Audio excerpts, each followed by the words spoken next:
Bones are amazing things. They hold us up. They support us. They make us strong. But bones have other uses. In the past, bones were thrown by diviners, seeking out the mysteries of the future. Now the bones are cubes, made of plastic or resin, but they still reveal things to us. As they fall from our fingers and rattle across the table, the story becomes clear. Welcome to Bone Throwers Theater, an RPG actual play podcast. Welcome back to Bone Throwers Theater. We are currently playing A Penny for My Thoughts. Join us in today's awesome episode. I am Ellie. I'm Patryc. This is Johnny. This is Jeff. This is Jeremy. And I am Jordan. And we are currently determining who is going to answer the first question of the questionnaire next. Is it going to be Ellie or is it going to be Johnny? Alright, I'll go. And you're going to go first? I'm going to go first. Alright, it is time for you to draw Yes. your trigger. Draw my trigger. Your memory trigger. Smell of apple pie. Alright. So now I point and get questions. Yes. Was this your first stay at the senior center? Yes, my parents dropped me off and didn't tell me they weren't coming back tonight. Had you had apple pie before? Yes, but it wasn't quite cooked all the way. Did you really steal all the fruit cups from all the elderly patients? Yes, but it's because the expiration date was tomorrow. Did the nurses ever discover what you did with Miss Maple's medication? Causing havoc. Just assuming like some parents just dropped off like an 8 or 10-year-old and let some senior center just have fun. Can we actually have like an outside question of like clarification? How old are you? We can't? This has got to be a memory. Crap. Oh my god, that's right. I mean, he could be 40 for all we know. Did the nurses ever find out what I did with Miss Maple's medication? Yes. They told me that pudding is not the way to get her to take them. Did your grandmother call Child Protective Services again? Yes. She called and told them that I had been left behind, but she called the wrong number. All right. This is Randy's Auto Service. I'm looking forward to this one. Now you go ahead and start with, I remember a time when. I remember a time when I was 9 years old. My parents took me to the senior center to see my grandparents, and I got into all sorts of shenanigans because they just dropped me off, and Grandpa had to take a nap, and Grandma just doesn't like me. Oh. And while Grandpa was napping, I got into all sorts of stuff. The nurses hated me. I didn't know my parents weren't coming to pick me up again that day. They told the nurses there, but not me. And so I was very disappointed when I found out I had to stay the night. For dinner, we had spaghetti with apple pie for dessert. It reminded me of first apple pie I ever had that my grandmother tried to make for me, and it wasn't cooked all the way through. It was very crunchy and the dough was raw. I told the nurses I wanted to have pudding instead, just like the one I gave Miss Maple with her medicine. And when I was asking the nurses for the pudding, my grandmother said, "That's it. I'm calling CPS again." And she called, and I handed her the phone, but I had pre-dialed it for her. And she called the bank down the street instead and got the voicemail. Like the phone tree? Uh-huh. If you'd like to speak to a representative, please press 2. So then, just to make life a little bit better for myself, as I had to stay overnight, what did I say or do? You said, you know what would be fun? Stealing all the adult diapers and putting them on my head. Or did I stole some of your grandpa's Viagra pills, blended them up, and put them into the pudding for the rest of the senior home. Go with the diapers.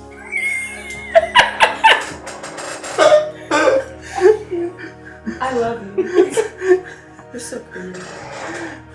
So, to make the night go by better, I decided to go and steal all the incontinence diapers. And I put them on my head and pretended to be a superhero running around the place.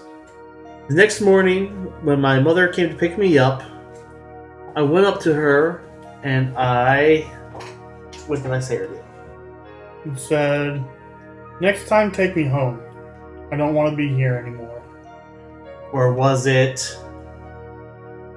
You asked if you could come back next week because you had fun with your imaginary friend, Mr. Phillips. I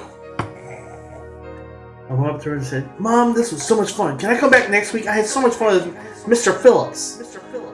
And my mom looked at me and said, there is no Mr. Phillips here. I said, I know. Alright. Sounds like a good wrap up to your story. Let's just go. Penny for my thoughts. Mm-hmm. So she's got 3 coins now. Does that mean when she goes, does she do it 3 times? No, she still does it twice. Okay. So the first memory is 2 coins, the second memory is 3 coins, and the third memory is 4 coins. What if you don't have? If you don't 3 have coins, Like I'm looking, Jordan, no one's giving you a coin. I have 1. I gave him 1 for the shotgun. Oh, yeah, that's true. Ellie wanted me to start a toilet paper and egg war. Yeah, that's what I would have chosen. I'm an old cripple. I'm not about to start a toilet paper and egg war. What if no one has enough pennies to be the next traveler? This can only happen after at least one person has finished the therapy. In this case, the finished patient with the most pennies should give a penny to the patient needing the least number of pennies to continue, saying, I will help you remember, as at the beginning of the treatment. Continue this process until someone is able to proceed. The traveler should show how many pennies each guide contributes for the next phase of the treatment. So then she would share one of hers with you if you were to go down. No, She goes. she goes because she has the most pennies. Mm-hmm. But if we get to a point where I don't have enough pennies, then someone who has more pennies than me would share. Got it. Alright, Ellie. It's your turn. A half-empty bottle of calamine lotion. Don't look at me. All right. Was it hard to overcome your fear of heights to jump into the quarry? Yes, darling, it was. I can say that, ever since that day at the amusement park, the heights were not a favorite of mine. Splish splash and all that, dear. Was it hot on that day? Oh dear, it was like, I was sweating like a sinner in church. Oh dear. Sweating like a sinner in church. By the way, I was in church. I was in church. Yes. You know, the church is right next to the court. And this is when you discovered the rash? Oh yes, dear. You see, I got out of the quarry. And there was poison ivy! Ouch. Were the hospital bills worth it? Why, yes, dear. Yes, darling, they were. You know why? I didn't have to lift a finger for weeks. Not for weeks. Oh, yes. And darling Edward was there. Oh, yes, that's right. Darling Edward. He paid the bills anyways. Do you think the pastor will ever let you back into the church? Oh my. Yes, dear. After all, he is my husband. Oh, yes, Pastor Brunt, my husband. What I love him, dear. So go ahead and summarize, and then you can continue on with your story. So, my darling husband Brent was giving a nice sermon that day. Not the only thing making me hot that day. Yes, no, darling. Oh, no. He was definitely fine. Yes, but Edward down the road. No. I digress, dear. I digress. No. Oh, it was such a hot day. The air conditioning. The air conditioning was off and it was hot that day. Sweating like a sinner in church. So simply, I got up and I walked out of the church next to Mary Beth. Ugh, I hate her. Wiped down the pews, all past the pews, and I remember there's a quarry. But you know what? I had to get over my fear of heights because a big splash is what I needed to have. A big splash, dear. And so I climbed up the tower and I jumped off. Dear. I jumped off. Alright? Splish splash, splish ball, dear. And then I climbed out and there was the poison ivy. Oh, how rude. Now, I had to be sent to the hospital, and thank God Edward was there. I don't know where Brent was. Sermons are not usually that long, but no matter. Edward took care of me, darling dear. And yes, the nurses waited on me hand and foot, and speaking of my foot, had to be rubbed with half a bottle of calamine lotion. And that's what we had to take home. A half-empty bottle. They didn't give me the full bottle. How rude! Alright, now you can continue on with your story.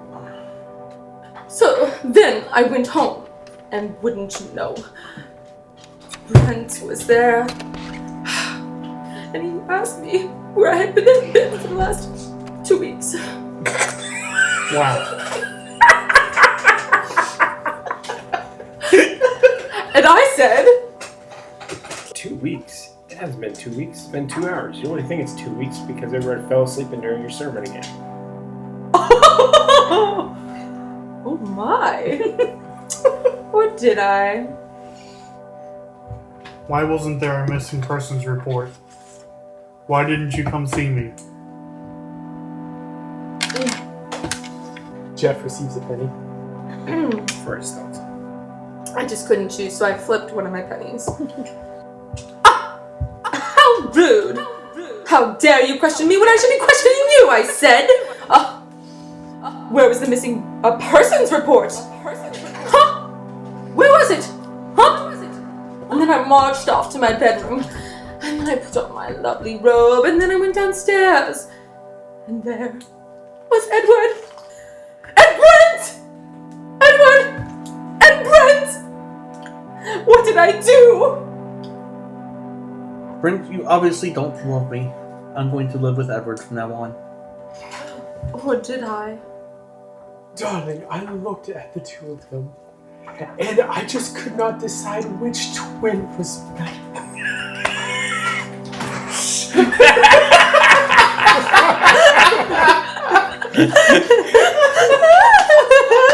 And so I took out my lucky coin, and I flipped it.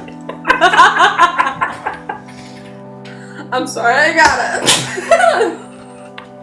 I was hoping it would roll. And with a tear coming down my cheek, I had to flip the coin. I did. You're right. I did flip that coin. It landed on E. For empty. That was my heart. It was empty. Because I could not choose between either twin. I loved them both. And you know what? Brent gave us our blessing. He did. By shooting Edward. And it didn't matter to me because I still loved Brent. So we're now a happy family. Yes, indeed. The two little twins, Brent and Edward, our children. Wait, what? They named their children after them, father and uncle. Or were they always the children? Yeah. Oh no! Oh no! Rewind! This is a pleasant memory. Oh no! With a shooting! I mean, I am an award. I'm in a psych ward, right? Yeah. I'm never getting out! At least my memory, you don't know how the person died. Could have been a heart attack. Not a shooting. From too much fire. So is that the end of your memory? Yes. Yes.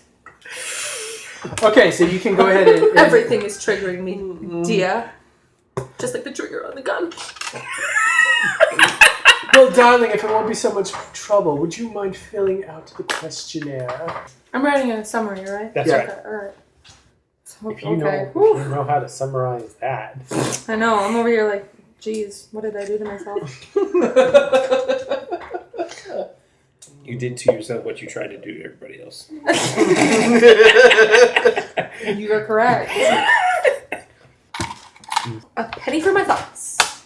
It would be Jordan's turn. Because everybody else is gone, right? Yes. What'd you get? The smell of cooked maple. Do you always run barefoot through the forest? Yes, when I have to go get my father in a hurry. Does spinning around always make you so tired? Yes, but I have to stare into a candle first. Have you been in Canada long, eh? Yes, ever since my parents decided I needed to dodge the draft. Wow. Did your mom really teach you how to tap dance? Yes, I was blindfolded and made to stand on an Ouija board. Do you think he'll ever forgive your sister for ruining breakfast? Yes, but I'll have to tap it out. I remember a time when I was running through the forest. See, we had moved up there in 1967 when things were starting to look bad down in Vermont. We were working hard to make sure that we could live our pacifist ways and keep to the shine. But things took a turn for the worst after Daddy Jed said that my sister needed to go. See, I don't really know why he was so fixed on the smell of maple oatmeal, but all I knew is that it was the most important part of his day. And when Sadie spilled it all into the fire, and the smell of the maple burning the oatmeal onto the wood just set him off in a way I couldn't expect. So, it was my job to commune with the spirits. Not just a family, the family. We were following Father Jed all the way to heaven, and we were looking to the past saints to guide us. But they could only dance up and down Jacob's ladder so many times, and they needed an oracle. Do you know who that oracle was? It's me. I was the one with the gift of divination, where I could go into that barn and I could look at that board that was spread out on the entire floor. I could dance my way to the answers.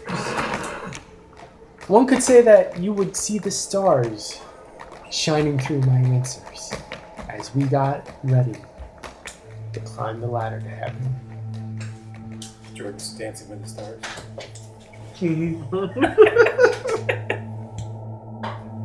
I was running barefoot in the cold to find Father Jed. He was out with his dog tapping the trees. Rand was speaking quite a saying. You could hear it echoing. Probably he was chasing birds. That dog loved to hunt. And whenever he got a chance, he would bay after them, calling for the sunset. Sadie, she had gone to the stars long before I had. And I would go out in the middle of the night and I would dance for her. She would tell me things that no man should know. And one of those things that she kept on saying to me, go south, go south. I didn't really know what to do with that. Because if I go south, like Sadie was saying, that was going to put me right back in the arms of Uncle Sam. There was still a war going on in Nam. Right? Lord knows that if my number came up, they wouldn't send me over there to dance for them or to heal for them or anything like that, but they would want me to carry a gun. They would want me to kill men and women and children in a way that was unholy to the Lord. Sadie kept on saying, go south. So I was running out in the woods to find Father Jed to tell him that I was thinking about leaving the family. It was hurting my soul. But then I saw Father Jed. I don't even want to say what he was doing to Rand. What do I do? You went over, pushed him off her, and started tap dancing on his spine. You have to stay down. Or was it? Ran over and tackled him. I ran over and I tackled Father Jed. No dog deserved what he was doing. And I realized as my shoulder hit the small of his back that one way or another, Sadie was right. I had no choice now but to go south. So I took off my shoes with their fancy metal cleats on them, the tapping things on the end, and I threw them in Jed's face and I said, you might have sent my sister up Jacob's ladder. You might be leading everybody else to salvation, but I can't be a part of this no more. And I lit out across the field, nothing but my bare feet. I remember stones just ripping into my feet, the mud caking them, and the sting of the water as the ice was just piercing through my veins. And I could hear him shouting hoarsely in the back. And I could hear him say, boy, you better not run. There's nothing left for you out in Gomorrah. But I kept going. I didn't want to turn into salt. So I didn't look back. A few days later, I came across a road. I didn't know what to do.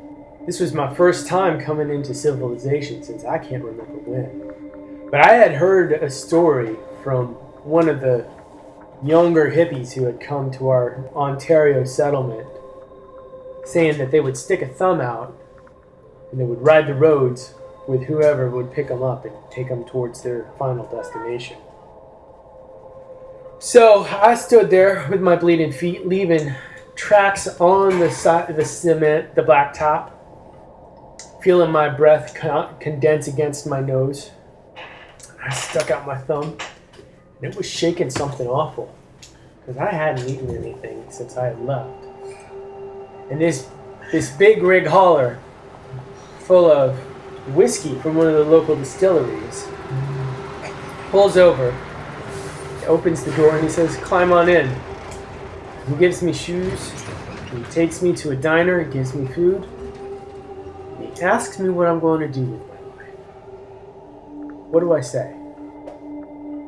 You say, I was thinking about going down to the States to help Kennedy out with his election, his campaign. What do I say? You say, I was thinking about finding a remote place where no one's going to bother me. Doing something that doesn't get me around people a bunch. Maybe off the shore fishing. So I look him in the eye and I say, I've had my fill of people. I think I'm going to try and head south, see what I can do to work some fishing vessels for a while. He gave me $20. He said, I hope this can take you that far. And I said, thank you, sir. He dropped me off at the first exit over the border. And he said, follow this road for another 20 miles and I'll take you to I-95. I followed his advice and life hasn't turned out poorly for me. Except you can't remember nothing. I'm working on that. There we go. Penny for my thoughts. And we're going to go ahead and break there. Thank you so much for listening. Thank you for listening to Bone Throwers Theater. We are releasing this podcast under a Creative Commons Attribution, non-commercial, no derivatives, 3.0 unported license. That means you can share the podcast, but please do not modify it or try to gain financially from it. If you would like to visit our website, you can do so at bonethrowerstheater.com. If you would like to send us an email, you can do so at bonethrowerstheater@gmail.com. Our Twitter handle is bonethrowerstheater. You can also look us up on Facebook and subscribe to our YouTube channel. And until next time, may the bones fall ever in your favor. This has been a Nerd Circle podcast production.